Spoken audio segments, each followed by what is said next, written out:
Well, for more, let's go to political correspondent Greg Jennett in Canberra. So, Greg, it's a big day for both the government and the opposition. Well, it is, Ros, as if the differences that define Labor and the coalition weren't stark enough on this issue. There's nothing quite like the finality of a vote on the floor of the Parliament to actually formalise it. There's a real sense now in which the die is cast. The government acknowledges, perhaps euphemistically, that this is a difficult issue politically, they say. But there's absolutely no turning back now, and this does represent something of a win politically for the government to actually carry its band of four on the crossbenches all the way to the finish line. As for Tony Abbott, well, he knew this result some months ago, and it as much sets the platform for his run to the next election as it does for Julia Gillard and for Labor. But the government's not waiting for the Senate to get on with the actual mechanics of bedding down this regime.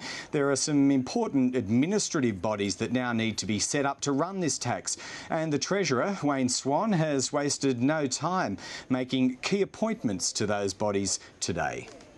We plan to pass legislation for the corporation in the first half of 2012, with the corporation to commence operations in mid-2013.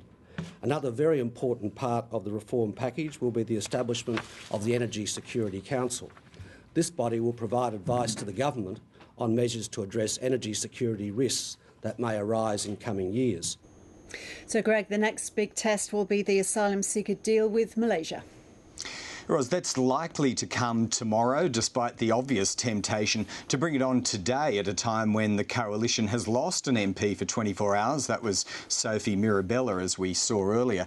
But while the crossbench held solid for the government on the carbon tax, it's very shaky on the migration bill. The government could just get its numbers if WA National Tony Crook splits with the coalition. He still hasn't declared his position on this. And if that bill does go down, this will be the first government to lose a bill on the floor of the House since 1929. That is the peril, after all, of minority government. All right, Greg, thank you. OK, thanks, Ros.